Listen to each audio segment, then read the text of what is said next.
really great to be here today. I'm going to do two things. I'm going to talk about how at Gapminder Foundation we have used data to upgrade mindsets for a multipolar world. And the other aspect is the importance of accessing data for innovating new things. I come from the medical profession, and we were sort of very concerned with H1N1, wasn't we? It was a severe disease, we thought, but it turned out swine flu wasn't that bad. I've also been very concerned about DBHD. DBHD has been a more chronic disorder, you know, and it's database hugging disorder.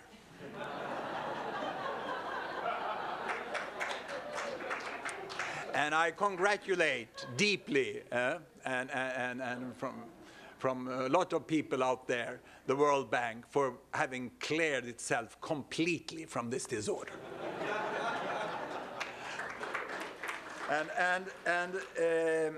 It's interesting that the turn you have done is quite a big turn. It's quite a big change. In fact, when Daimler-Benz made the first car, it took them almost 10 years to realize that they could put the driver behind the windscreen when the horse and the hinds were gone. You know, we get a new technology, and we don't use it fully for a very long period. In fact, what are PowerPoints when you show slides? It's just the way we showed the Kodak slides. We continue to do it the same way. That's why I carried my laptop from there to there, because I have live animals in this laptop. And I've developed the skill to use 2 fingers. It's very rare. When we had the Kodak slide projector, we just had next, next, next, next, isn't it? And now you do return, return, return, return. It's 1 finger. I have a course in Stockholm for advanced communication with computers, where I teach professors to use 2 fingers. You put one on the Alt tab, you put the other one on the tab here, and you can go around between different open windows. This is groundbreaking change in how you communicate. And no one does it. No one does it.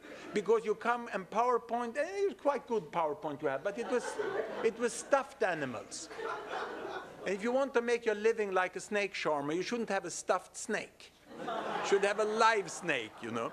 And how do we innovate this? This is what we have been able to do. We've been able to use this, and now I have to find my way back to this. It is window. There we are. Wait, I had one where we were. There we are, and I walk around them. This is where people get nervous. This is why they don't do this, you know. That's no problem. I get credits for having done. Oh, I should turn on my wireless mic. That's a good idea. Huh? I have got credit for developing the software and the moving bubbles. This is wrong. This is just an old tradition of giving credit to 70-year-old Caucasian tall males. And it was my young son and his wife and a group of programmers in Sweden who did this development. Child labor, very, very, very useful means of production. And my son very long ago did this slide set, which is interesting today. He said that data is available over there. There's a lot of valuable data available, but it's underground in data sets and databases. And the public is up there, and we have the internet. And how can we make green plants grow there, which are nourished from these rich data sets, so that we can understand the world? Well, it didn't happen as long as they were expensive. You had to buy them, and they were difficult with passwords, and they were boring outputs. The bandwidth, the optical bandwidth for numbers are very narrow. We have a very limited ability to absorb numbers through our eyes and get them into the eyes. The optical bandwidth for animations and graphics is enormous. It's absolute. That's why sport is so fascinating to look at. You can look at ball games. We can see films. We have such an enormous face recognition ability. How many faces do you know, and how many cell phone numbers do you know? This really shows the difference, you know. And if we can convert that value which lies in the hard work of collecting, compiling, and storing and keeping available in a safe and correct way data, to that broad bandwidth which exists in the eye, we can do a lot of things. So what's needed? We need design tools, but PowerPoint is there, Freehand is there, Flash is there, Illustrator is there. They are already made, they already existed. The only thing is access to data set. How can we have the people, these two professional skills? Almost all successful development in the world is division of labor, isn't it? Division of labor. The people who have the skill of making this happen, making numerical representation of what happens in the world, are often very different from the skills of the people who make this happen, who make animations happen and makes it understandable. And we all have to have a lot of respect for meteorologists. They have really made it. They are in parallel to the statistical professions and us epidemiologists and economists. You know. They gather huge amount of data in numbers. They process it in very advanced way. They produce it graphic, and in prime time, evening news, they are there presenting the hailstorms coming in and the weathers, and you all sit watching at them like that. That's what we are up to compete with, you know. We want our economic indicators, we want our social indicator, our environmental indicator to be communicated in primetime TV with the same efficiency, you know. And they have achieved it by reducing the transaction costs in different parts of it. But on the basis of all is the skillful and professional and with integrity collection of meteorological data and processing it. And there's one thing that worries me with this free access to data when I face it, is that there is a lot of software engineers out there who say, oh, we can write algorithms, you know, just give us those raw data points, and with these algorithms we'll make fascinating things. You can fire the statisticians and save a lot of money. That is one of the major dangers with this open access data. This won't happen. Or rather, this is the time to invest in statistics. This is the time to cherish the experience we have in statistics. And I would really like to honor the World Bank Development Indicators, World Development Indicator Group, for having done such a visionary work many years ago in compiling data in unified format across the sectors. This is the valuable thing with WDI. That it was across sectors. So we could compare schooling outcomes with financial indicators, with environmental indicators, with health indicators in that data set. And it really shows what otherwise we get. In WHO, we don't even get a health data set, to be honest. There are 23 different data sets inside WHO because they are funded by different donors, and everyone tried to provide something which that donor likes. They may be more or less freely accessible, but they are not uniform. So it's very important to realize that it's not just to free the data and you will cut the costs and you can do without statisticians. It's the other way around. This is the time for investments in statistics because it can be used so much better out in society. So what will happen here with this? Well, you can make it happen in many different ways, the data. But what we would like to achieve, and what was the end of this one, is actually this. We want a lot of different databases to be collected to some major databases. Perhaps this is the World Bank, this is United Nations Statistic Division, you know. Some, not just one. It's good to have 2 or 3 who compete. It always works better. And I think the advantage with the way you have been handling data here in the World Bank compared to United Nations Statistic Division is that you are closer to the user. You are closer here to data being used for decision making, whereas United Nations Statistic Division are closer to the producer of data. And that's why I think it's a very healthy dualism between what the World Bank can be doing with data in the future and what United Nations Statistic Division can be doing with the data.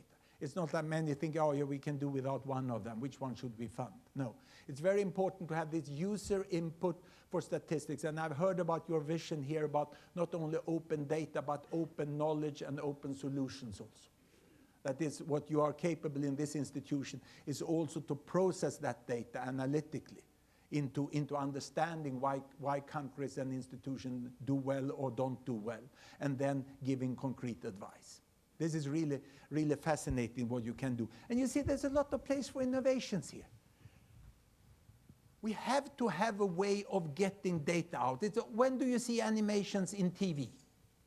There are 2 occasions you see it. And these great TV companies in the United States who produce such a lot of amazing things. Presidential elections, they get wild. They have a lot of boy toys, you know, in the studio, and it doesn't make you understand the election anything more, you know. But they get wild with animations and interactive maps. And then when there is a new war, you get the battlefield with animations. But the whole other social development, we have not managed to get that into TV. And I can see a lot of software investments which could link to the free data which you have here, and that is a commercial investment which is needed. And I think that's what I really like with the policy you have now. It's not that old, yes, we'll share our data for non-commercial purposes. We like the market economy, don't we? Huh? And me as a Swede, I also like governments. Huh? And I've come to that the good society is the one who finds the optimal balance between the market and the government and the civil society. And that changed over time, how you should balance this out. And there's such a lot of place for innovation. That's what I really like with your new policy, that you will get investors. Even we, Gapminder Foundation, we regard ourselves as a museum on the internet. We don't run an advocacy agenda for anything. We are not analytical. We are just sort of descriptive of the world. And we would like to be like a museum. And museums are often good to be non-profit, but we are strategically non-profit, not ideologically non-profit. And when we distribute our videos and our graphics, we put in the beginning for non-commercial purposes. And then we say, why do we put it non-commercial? We took that away. Creative Commons buy, that's the only thing.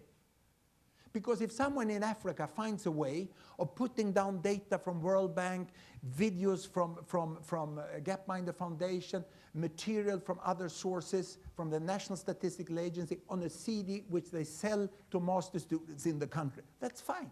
Let them make a business of that. And if they charge too much, some other ones would get the other free data and burn it on the CD and compete with them. So it's very important that we allow this intervention to happen. We have these smart boards. We have a company in Sweden called Cleverboard who's trying to, it's not so much fantasy to start Cleverboard when there's a smart board, but anyhow, they try to compete. And they have the idea that they're going to sell this interactive smart board for schools with a lot of software inside it. Like that, the Nintendo, you get some games already when you buy it. And this idea, you may find World Development Indicator packed with a certain software inside that one when they sell it to the schools already. And then they have an upgrade. And that we should allow, because then we will help the market sector to develop new teaching tools. So public access to data is what I think will help this process. How many can see that this is beautiful? It's Nocturne in B minor from Chopin. Is there anyone here who can see the beauty? Yes? There's one. There's always one who can see it, yeah? This is fascinating, isn't it, you know? And I had the problem with I used to read State of the World Children from UNICEF every year. It came in December, you know? It was so fascinating, because I can read numbers and it becomes bubbles in my head. It becomes life statistics. And I was reading it in bed late at night. And my wife came up with this decision, you know, that she accepted that I read in bed. And she accepted that I was reading statistics in bed. But she didn't accept that I made those noises.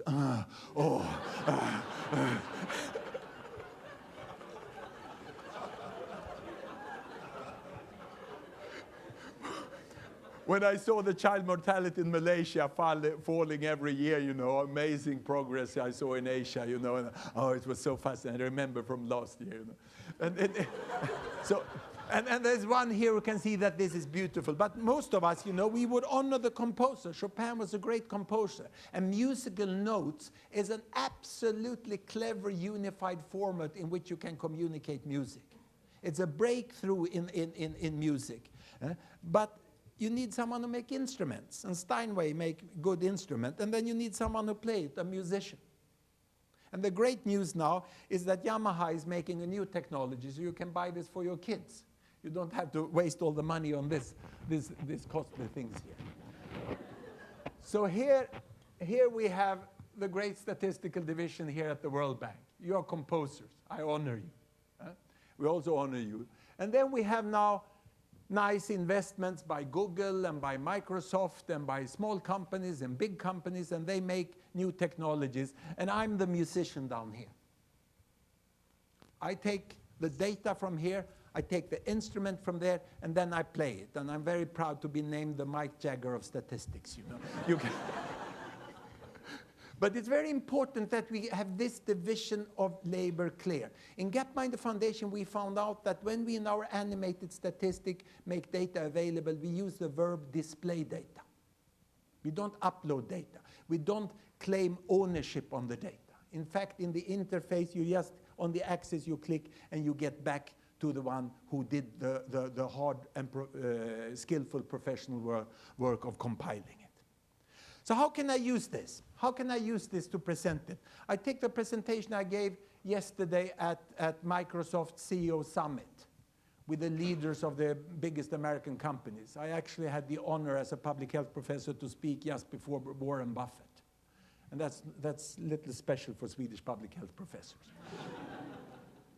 My task was to say that this division of the world between developing and the West, that's gone. But it's still our mindset. And my students say that this is a long life in small family which characterize the West, and developing countries is a short life in large families. And this is the G7 mindset, isn't it? Huh? When something really got serious, it was not United Nations. You have to call the G7 together, you know. And they made the hard decision, and they took up the billions that were needed, and they solved the world problems. Now, the most successful display we have had with our bubbles is, in fact, there we are, and then we go there. Huh? It's to display the countries like bubbles and sizes, population, and then number of children per woman on this axis. And then length of life here. Exactly the concept my students had when they said that the West have small families, 2 to 3 children, and they live 60 to 70 years. Yes, indeed. That was one cluster, and there was one cluster down here. But that was 1950. And I have repeatedly found that the worldview that our students have correspond to the reality the year their teachers were born. And I advise everyone who wants to be professor to choose global health. It's so easy. It's so easy. Don't go for English literature, you know, economics or anything. You have to read a lot of books, you know. Global health, you just take World Development Indicator data set and you make some bubbles and you become famous, you know. It's very, because the ignorance is so deep. So what we do, no one knows that this is what has happened. And you see my classical presentation here when I run this forwards, because this was 1950. And you can see now the bandwidth you have for graphics. The great leap forwards by Mao Zedong, it was not a success. Here, but the family planning in China was a great success. You can see all this coming over here. And you can see the Latin American countries coming. You can see the green there, Arab countries moving to smaller families. You see India, Bangladesh is catching up with India there. The HIV epidemic is taking down African countries. And we have a completely new world up there. This is the innovation we had when we realized that when we liberated the x-axis from time, the x-axis had been occupied by time for 200 years since the innovation of the scattergram. And when we took that away, suddenly we could display one indicator down there, the size of family, or to be more brutal, it's the bedroom, isn't it? It's whether there is like Afghanistan here, it's all higher patriarchal, male-dominated sexuality, and you get as many kids you get without talking. Or you have nice pillow talks over there, and you have the young couple say, we shall have 2 children with shoes going to school, and once we shall have a holiday. And you can then, You can then see how the whole world is full of modern countries here. And my breakthrough with this was when I showed this, and Vice President Al Gore came up to me and said, I didn't know that. I didn't have the slightest idea about this transformation. And that was Al Gore, who loves statistics. Then you can imagine the rest of them. It's actually very different. Look here. I picked 3 countries which we saw in the news who came to Tehran to make that surprising deal. Just in the face of European Union, North America, suddenly Lula and Turkey, a NATO member, and Iran said, we'll make a deal about nuclear energy. And we regard them as developing countries, isn't it? Developing countries who had 6 to 7 children per woman in 1950 and had a life expectancy of 40 to 50 years. And they come up and try to run the world just in the face, in front of the United States here. Let's take away the rest and see what has happened. What has happened over this last 50 years. Look. They are all up here. The family size of Turkey, of Iran, and of Brazil is the same as the United States today. The bedrooms have uniformed themselves. The young couples have the same pillow talk in Turkey, Brazil, Iran, and United States. They are modern young couples. And in the bedroom, the religious leaders and the political leaders very rarely really enters into the bedroom. I claim that the world is run from bedrooms. That's where the most important things happen and the major decisions are made. And the interesting is also that the life expectancy is quite high in these countries, whereas if I change this one to economy, income per person, I see that, they have not catched up. They are 50 years behind. Turkey is even more, 60 years behind. So they've catched up at the human side with health and fertility, but not at the economic side. And here actually, I can take away this, and here you have Tom Friedman's flat world. Now I have income per person here, $400, $4,000, $40,000, logarithmic scale. And here you have life expectancy. Down there, Congo, Afghanistan. The good thing is that you can learn exact position of 193 countries when it is on graphics. I think I know almost all the bubbles here. But it's impossible to learn. Even Shada and Eric, you don't know by heart exactly all the numbers of the main indicators. But if you have to make it into graphics, you can do it. And the interesting thing, you can also get a more realistic view here of how the world has shaped. So we go back to 1800. Here we had to do some addition. There's a major strange thing in the United Nations and the Bretton Woods institutions. The world started 1948. And I feel quite honored because I was born that year. So I also sort of messed up in my head and took it for granted that this is what happened. But growing up, I realized that there was a world before also. So what have we done? We have honored the late Agnes Madison, the great professor in economic history who really compiled the long data sets. And then we have even complemented them. So that was the work we did at the museum at Gapminder Foundation. And we have then made very rude estimations on this, but we have meticulously documented how we do it. And it's nice to run a museum. You see, if you find a dinosaur skeleton, and a hind leg is missing on the dinosaur, because a river took the hind leg away 10,000 years ago. And you can't display that dinosaur for the kids with 3 legs. Because they come home and say, mother, that dinosaur had only 3 legs. So you have to put the plastic legs, don't you? You have to put the plastic leg. But here you are hesitant of putting plastic legs into your data sets. But at the museum we can do that. And we don't pretend it's true data. We note that this is because this dinosaur came without 1 hind leg, so we added it. So we have an educational purpose with how we display the data.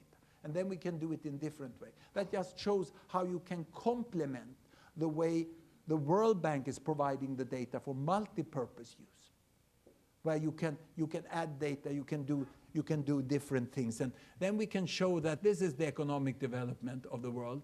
Can you see how the world got richer and richer? The brown ones, which was West Europe and North America. This is North America, this is Canada. And they sort of got richer and richer. And then they started to get healthier with the new technology coming up. Whereas the rest of the world, after they got independent, they got healthy first. And then they started to get rich. And it's very interesting how I can push. This is about 80,000 numbers that go through your eyes in about 20 seconds. That's the bandwidth you have on animations. Huh? And it really gives another measure. Now, this doesn't replace research in any way whatsoever. This is hypothesis generating. This is communication of research. It is before and after the solid research which you do with SPSS or SAS or whatever statistical program you use. And we have intentionally not added any correlation lines or anything in this so that people would think that they were doing research when they are exploring data or communicating data. Now, how has the world changed then? How should we look at the world? Well, obviously, we have had the emerging economies which are there, and we have the poorest 2 billion, and we don't have any good name for it. And the big change has come, and you can even put the date to it. And being here in Washington, I have to honor the President of the United States, not the present one, the last one, George W. Bush. And this is very rare that Swedish public health professors honor George W. Bush. And I always do that in the later part of my lectures because people will remember it. Because he did one remarkable thing. I always admire politicians who do something which goes contrary to what they've been talking and thinking about in their entire life when they're faced with difficulties. On the 19th of November, 2008, President George W. Bush hosted the G20 meeting here in Washington. And that was really crucial. We are still getting the documentation behind that there was no way G7 could solve that financial crisis. And you see, they got so enthusiastic, so they even added 2 worlds behind there. There was such an eagerness of the administration to show that we want the whole world to be here. Some people even claim that this just represents the United States don't know the world map, so you can put a double one. And anyhow, it came out quite good, that meeting. It came out quite good. And how it had been followed up, it's quite amazing that crisis, forget why it was caused and who is to be blamed for that. But anyhow, it came out in a completely new world. And this is how we have to see the new world, the emerging markets. It's Mexico with 2 children there, Bangladesh with 2 children per woman, and it's Vietnam there with 2 children per woman. That happens before the growth of the economy.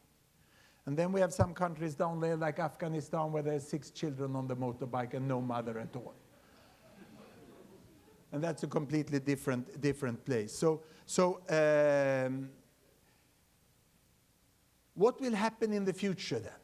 What will happen in the future? Well, we have here used I have one other thing I would like to show. I will go to our website there. Here is the external depth, for instance. The external depth, and it's from World Development Indicators here. I hope now that we will get the depth for the countries. You have not added the high-income countries' depth. Please get that in now, because that's where the depth is today. We really need, World Development Index have been great, but there's still some indicators where you don't cover the whole world. Now, how do we do this when we display it? If you click there on the axis, you get here. This is how we think an institution like Gapminder Foundation should act. Just one click away from the one who provides the data. And we will help them driving traffic onto the website. If people really are interested in the data, they can leave the museum, they can go there. Or if they say, no, this was boring, I want to go back. So they go back here. It's all catching the different users. It's all catching the different users. And we also found in our website that we had two types of users. We have the lean forward users and the lean backward users.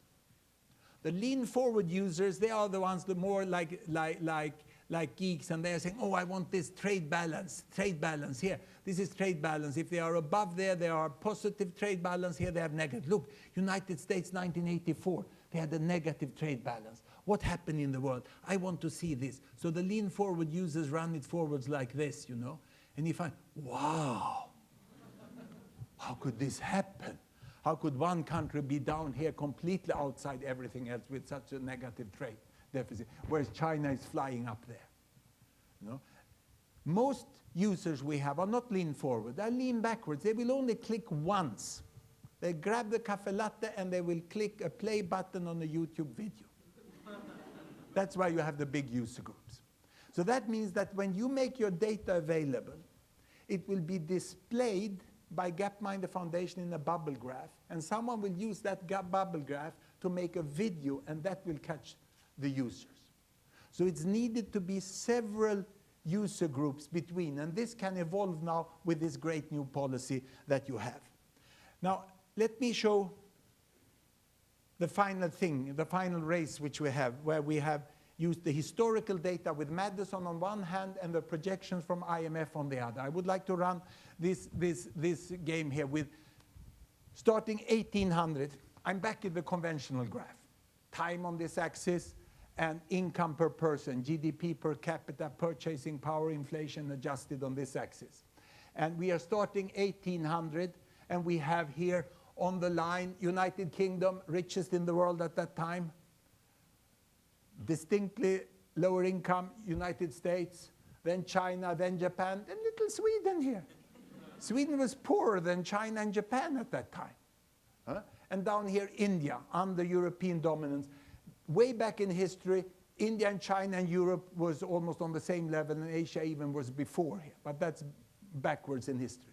Now, what happened here? And this, I think, is very important for the worldview we have, because we had that idea of the rise of the West and then the rise of the rest.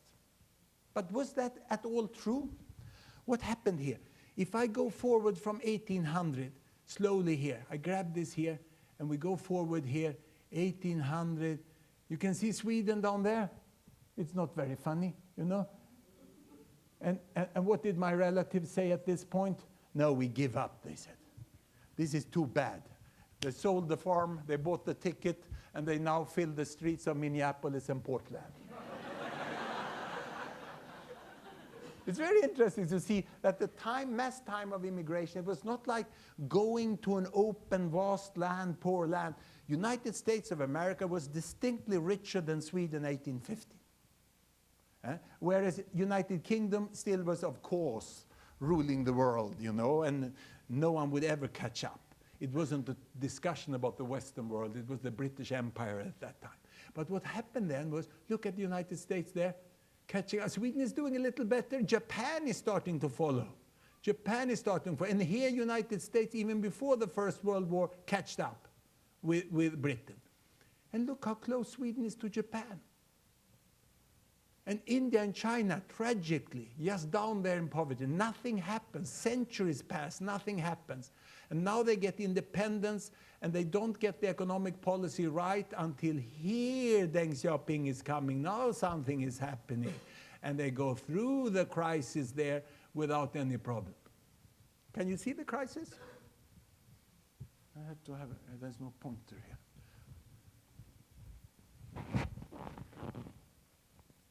This is Lehman Brothers. Can you see how small it is? There's nothing to make a fuss about. The crises are not, this is Second World War. That was a real thing. The more you look into the economy, you really start to respect and admire the United States for the enormous effort done by the whole country during the Second World War. How it changed the entire economy, you know, and the depth that, I've come to realize that, what that was, you know. But the most important is not these crises, you know, it's the growth you have in between.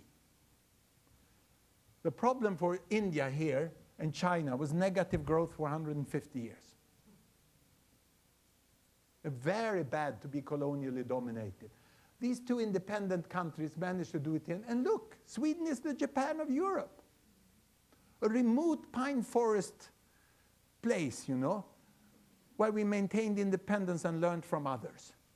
And we copied, and then eventually we did some good technology ourselves. It's very interesting to see that there was never a West rising first and then the East. And now China is coming like this, and exactly doing the same rate as Japan. Japan was the trailer. This is the film. Oh, there are two films coming, actually, China and India. And I projected that they will cross this line exactly there, because the growth is not so impressive any longer. I heard people were discussing in that big meeting in Seattle whether it was 1% or 2% or perhaps 3%, some optimists said. You know, this won't grow very fast up here. In Japan, they have a problem. Everyone, Europe is having still more problems. This is doing well. They will meet there, and I've cut it down here. And the point of unification of income per person between India, China, West Europe, and North America is 2048, the 27th of July.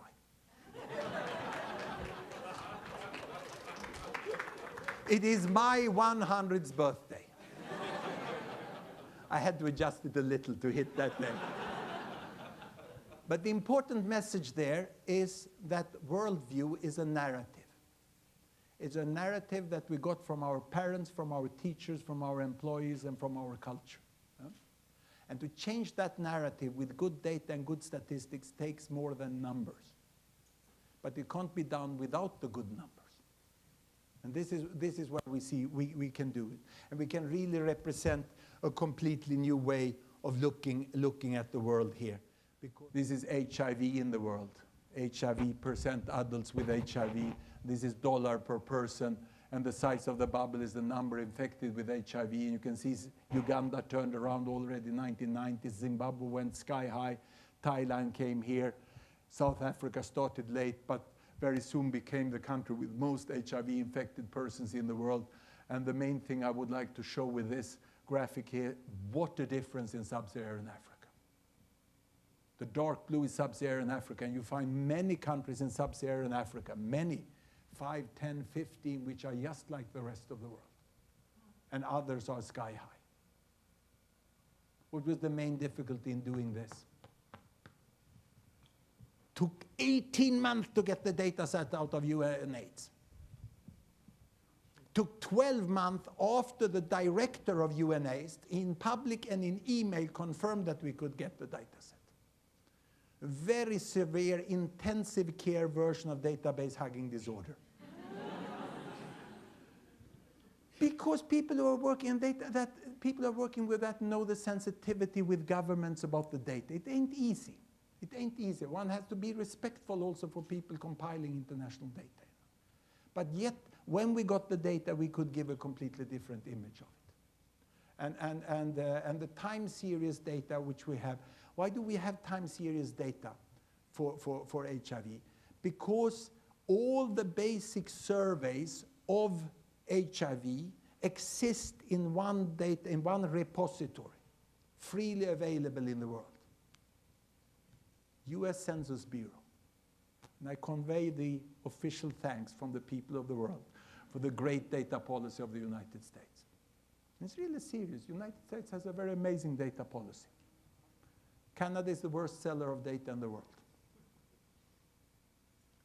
It seems that that independence from the British Crown had the founding fathers deciding that the data should belong to the people. And it's quite stimulating to find. For us in Sweden, it was very strange to find that. We thought, oh, Canada would be more public, US would be more private. No, it's not. US has a very sound, clear division of what is public and what is market. So that's why we have it. And it's that data from the Census Bureau that UNAIDS use in very good modeling, highly professional, very good serious, hard-working people who have compiled the time series for HIV, but then they don't share them. Just hard copy for subcontinents and so on. They don't share them. And I think that's very unwise. That was very unwise. Because you can do it, We have had no complaints whatsoever when we made a YouTube video of this and we have made this available. There's too much fear. I think statistics had the period when they wanted to avoid risk rather than to manage risk.